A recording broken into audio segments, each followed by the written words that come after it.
Nous sommes rassemblés ce matin au nom du Père et du Fils et du Saint-Esprit.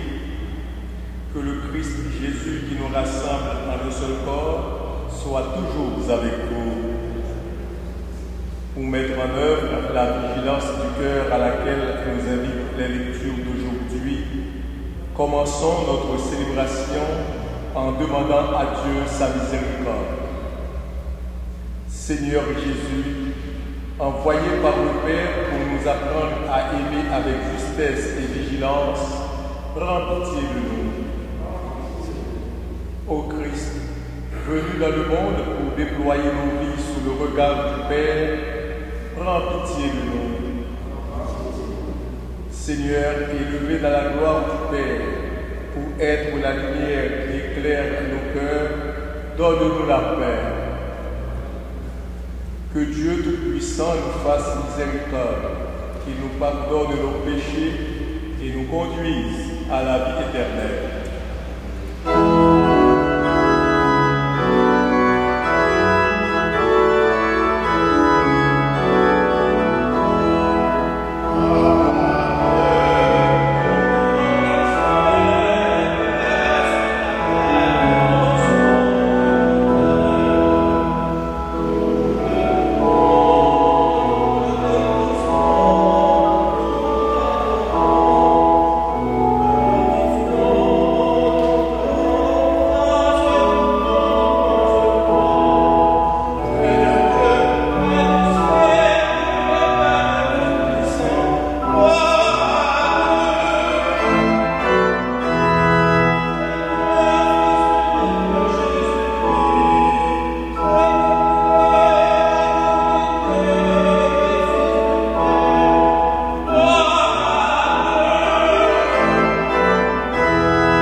Dieu d'amour, plein de miséricorde, sans te lasser, tu nous offres ton pardon. Accorde-nous la force de nous pardonner les uns aux autres. Nous t'en prions d'une même voix et d'un seul cœur, par Jésus qui vit au milieu de nous et nous rassemble dans la communion de l'Esprit Saint pour les siècles des siècles. Amen.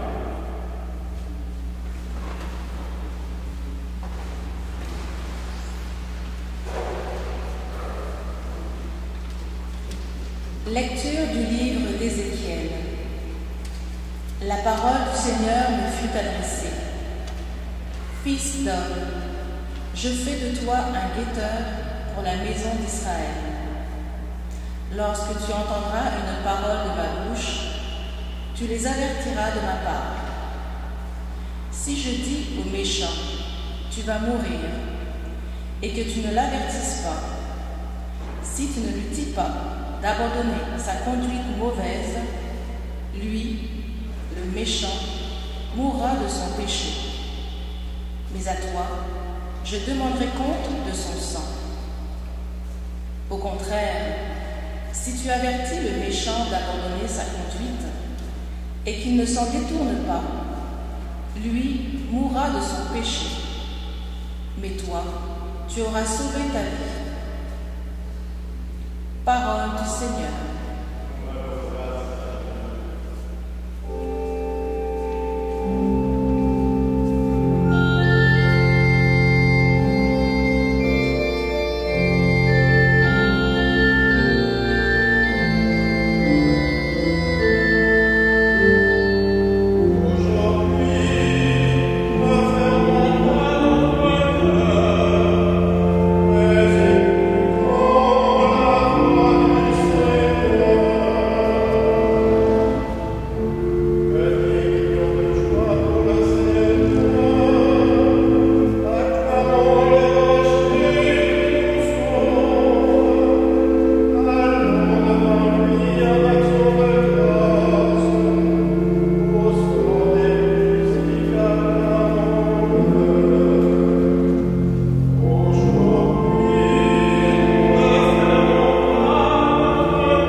de dette envers personne, sauf celle de l'amour mutuel. Car celui qui aime les autres a pleinement accompli la loi. La loi dit: tu ne commettras pas d'adultère, tu ne commettras pas de meurtre, tu ne commettras pas de vol, tu ne convoiteras pas. Ces commandements et tous les autres se résument dans cette parole: tu aimeras ton prochain comme toi-même. L'amour ne fait rien de mal au prochain. Donc, le plein accomplissement de la loi, c'est l'amour. Parole du Seigneur.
Évangile de Jésus-Christ selon saint Matthieu.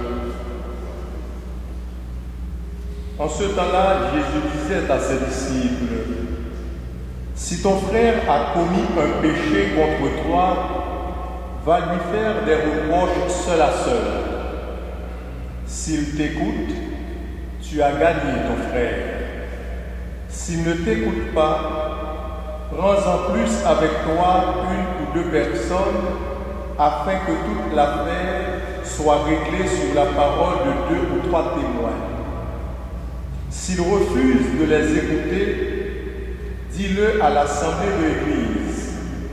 S'il refuse encore d'écouter l'Église, considère-le comme un païen et un publicain. Amen, je vous le dis. Tout ce que vous aurez lié sur la terre sera lié dans le ciel. Et tout ce que vous aurez délié sur la terre sera délié dans le ciel. Et pareillement, Amen, je vous le dis. Si 2 d'entre vous sur la terre se mettent d'accord pour demander quoi que ce soit, ils l'obtiendront de mon Père qui est aux cieux. En effet, quand 2 ou 3 sont réunis en mon nom, je suis là au milieu d'eux.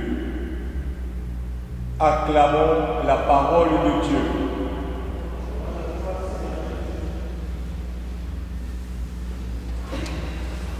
Le prophète Ézéchiel nous parlait à l'instant du guetteur, c'est-à-dire celui qui veille, celui qui est aux aguets, celui qui est attentif au moindre danger.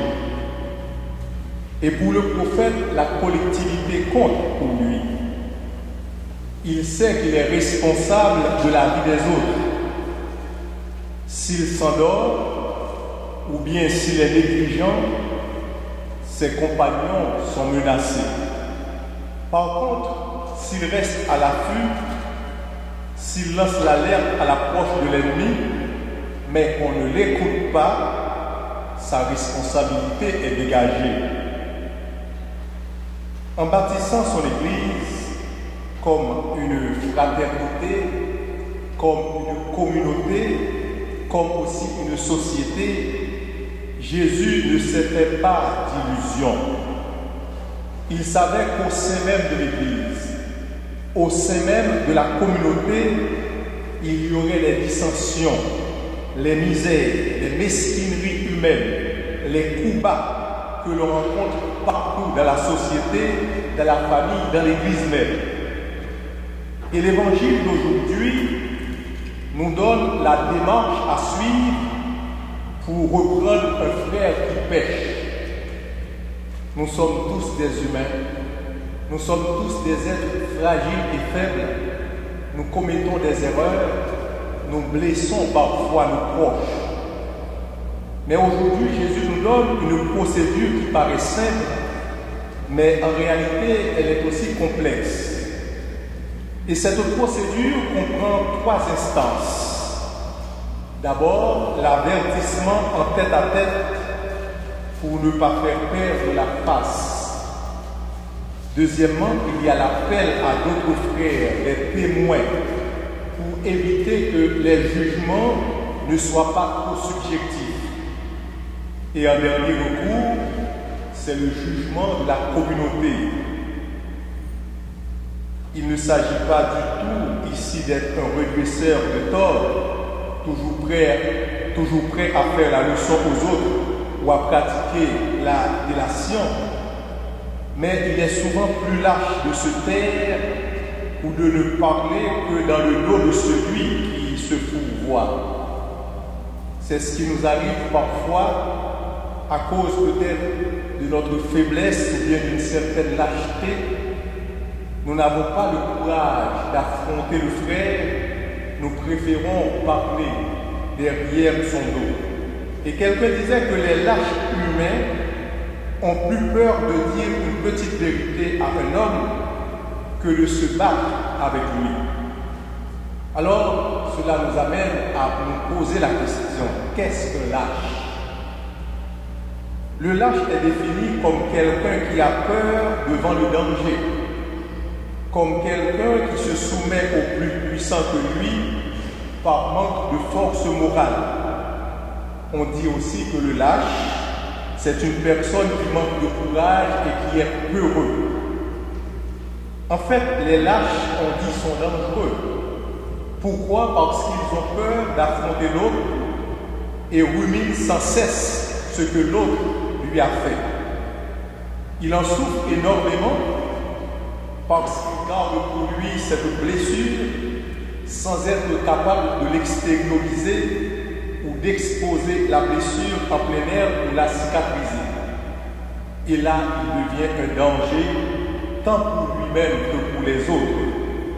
On dirait qu'il est une bombe à retardement ou bien une cendre chaude.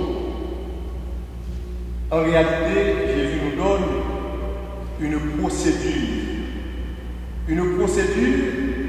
pour justement tenter de résoudre les problèmes entre nous.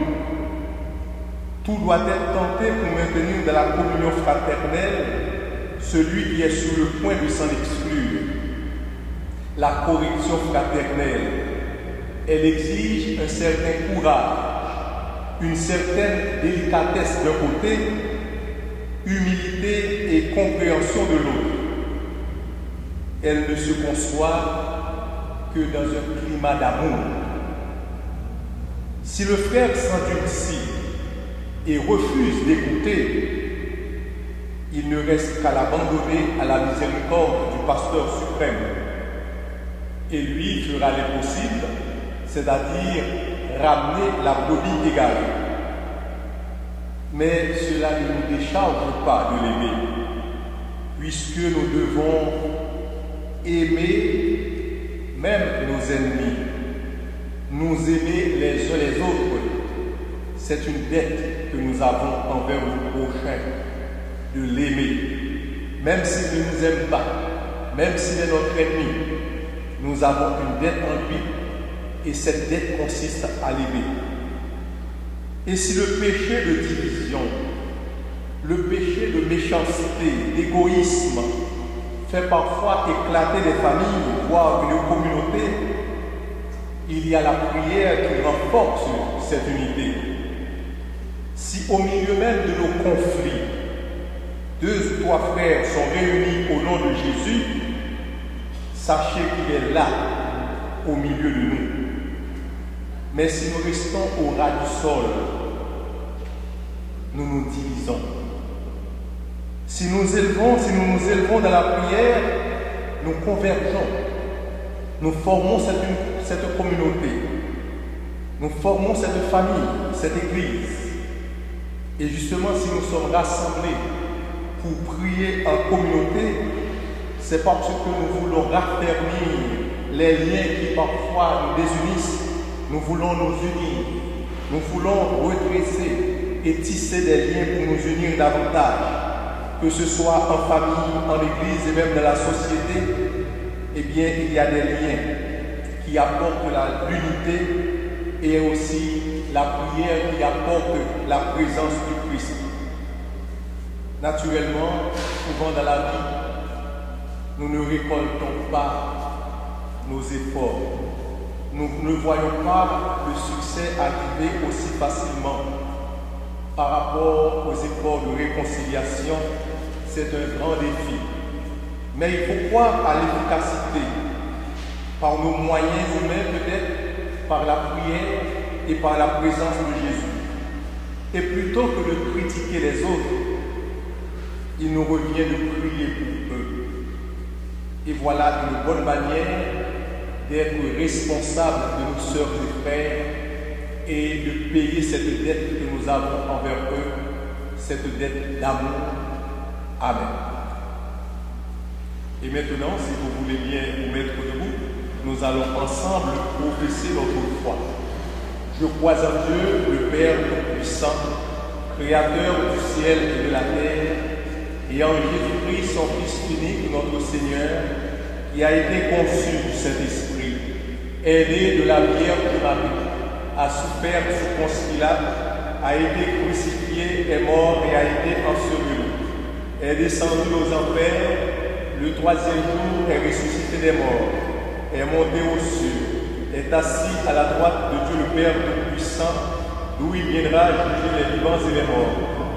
Je crois à l'Esprit Saint, à la Sainte Église catholique, à la communion des saints, à la rémission des péchés, à la résurrection de la chair, à la vie éternelle. Amen. Encore une fois, je vous le dis, si deux d'entre vous sur la terre se mettent d'accord pour demander quelque chose, ils l'obtiendront de mon Père qui est aux cieux, dit Jésus. Fort de cette certitude, présentons au Seigneur les besoins du monde et de l'Église. Pour que nos dirigeants se dévouent au service du bien commun et que leur initiative sanitaire et économique encourage les gestes de solidarité. Prions le Seigneur. Seigneur, écoute-nous. Seigneur, exauce-nous. Pour les scientifiques qui mettent leur savoir au service de la vie et pour que leur engagement les conduise à des solutions viables et durables. Prions le Seigneur. Seigneur, écoute-nous. Seigneur, exauce-nous. Pour que l'Église devienne chaque jour davantage une communauté de frères et de sœurs qui s'aiment au point de refuser l'indifférence. Prions le Seigneur. Seigneur, écoute-nous. Seigneur, exauce-nous. Pour que les croyants et croyantes qui se mobilisent devant les nouveaux besoins de notre époque insufflent l'espérance qui naît de la foi. Prions le Seigneur. Seigneur, écoute-nous. Seigneur, exauce-nous. Dieu notre Père, reçois avec bonté notre prière en ce temps où nous prenons conscience plus que jamais de l'importance des liens qui nous unissent à toi et à nos frères et sœurs du monde entier. Nous te le demandons par Jésus vivant pour les siècles des siècles. Amen.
en nous ton Esprit Saint.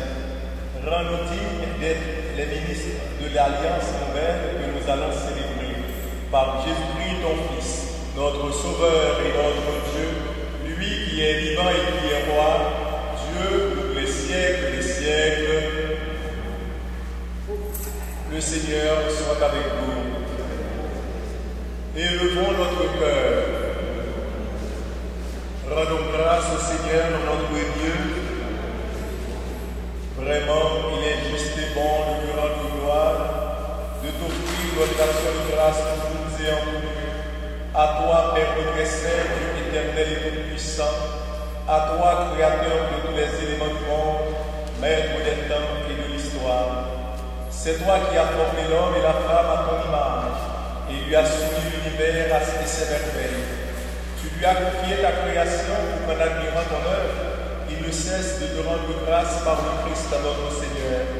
C'est toi que la terre et le ciel, avec les anges et les archanges, ne cessent d'acclamer en chantant.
Tu es vraiment Saint, Dieu de l'univers, et toute la création proclame ta louange, car c'est toi qui donnes la vie, c'est toi qui sanctifies toutes choses par ton Fils Jésus-Christ notre Seigneur, avec la puissance de l'Esprit Saint, et tu ne cesses de rassembler ton peuple afin qu'il te présente partout dans le monde une offrande pure.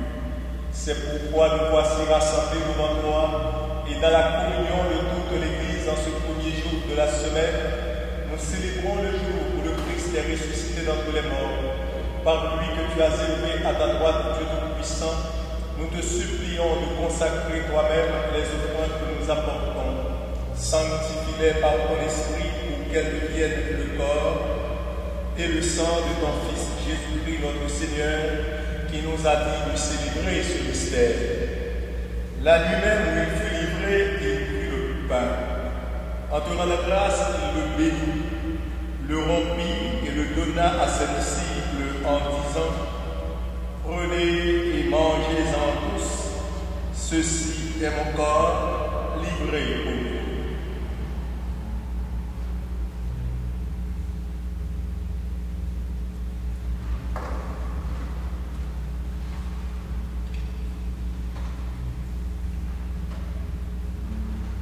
De même, à la fin du repas, il prit la coupe. De nouveau, il rendit grâce et la donna à ses disciples en disant: Prenez et buvez-en tous, car ceci est la coupe de mon sang, le sang de l'alliance nouvelle et éternelle, qui sera versé pour vous et pour la multitude en rémission des péchés. Vous ferez cela en mémoire de moi.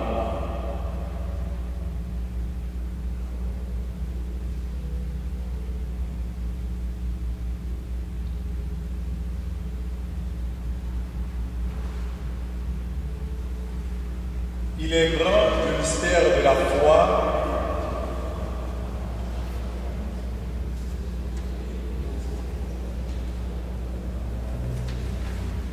En faisant mémoire de ton Fils, de sa passion qui nous sauve, de sa glorieuse résurrection et de son ascension dans le ciel, alors que nous attendons son dernier avènement, nous présentons cette offrande vivante et sainte pour te rendre grâce.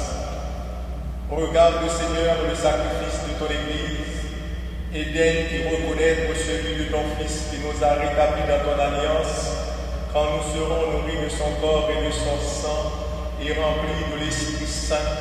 Accorde-nous d'être un seul corps et un seul esprit dans le Christ.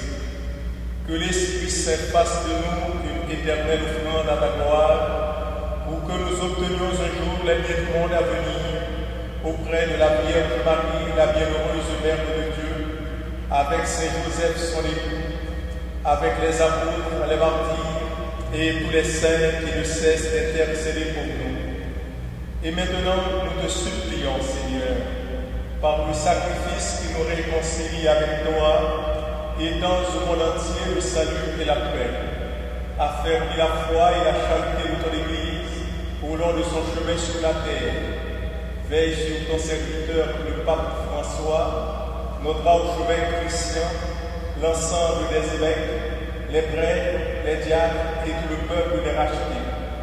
Écoute les prières de ta famille assemblée devant toi et ramène à toi, Père, très aimant, tous tes enfants dispersés. Pour Louis Portal, pour nos sœurs et nos frères défunts, pour les hommes et les femmes qui ont quitté ce monde et dont tu connais la droiture, nous te prions.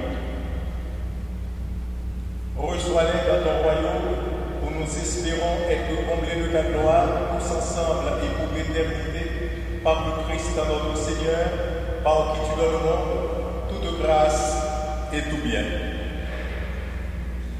Par lui, avec lui et en lui, à toi, Dieu le Père Tout-Puissant, dans l'unité du Saint-Esprit, tout honneur et toute gloire pour les siècles des siècles. Unis dans le même esprit, nous pouvons dire avec confiance la prière que nous avons reçue du Sauveur. Notre Père, qui es aux cieux, que ton nom soit sanctifié, que ton règne vienne, que ta volonté soit faite sur la terre comme au ciel. Donne-nous aujourd'hui notre pain de ce jour. Pardonne-nous nos offenses comme nous pardonnons aussi à ceux qui nous ont offensés. Et ne nous laisse pas entrer en tentation, mais délivre-nous du mal. Délivre-nous de tout mal, Seigneur, et donne la paix à notre temps.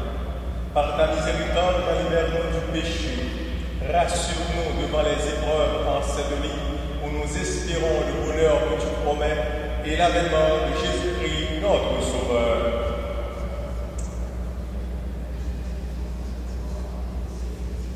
Seigneur Jésus-Christ, tu as dit à tes apôtres, je vous laisse la paix, je vous donne la paix. Ne regarde pas nos péchés, mais la foi de ton Église, pour que ta volonté s'accomplisse. Donne-lui toujours cette paix et conduis-la vers l'unité parfaite, toi qui règnes pour les siècles des siècles.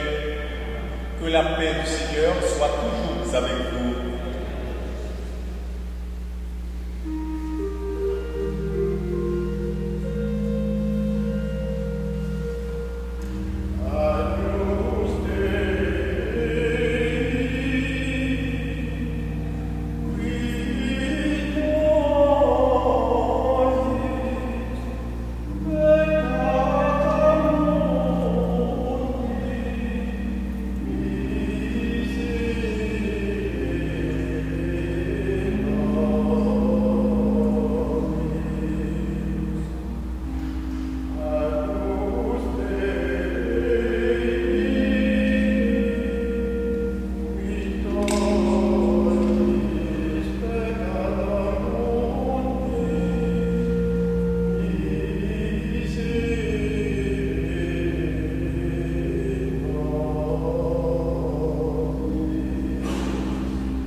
Heureux les invités au repas du Seigneur.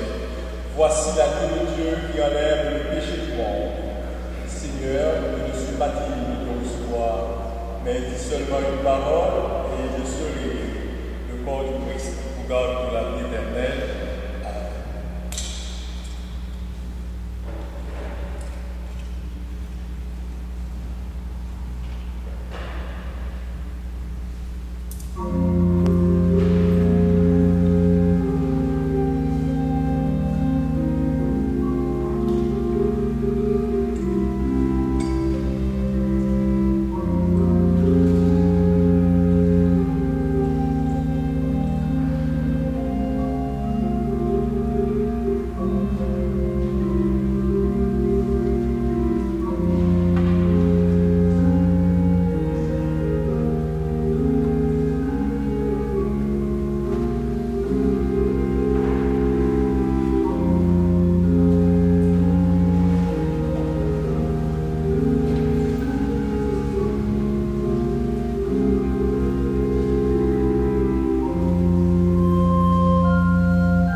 Dans cette communion à la vie de ton Fils, Dieu notre Père, tu fais de nous un seul corps et lui, Jésus, se tient au milieu de nous.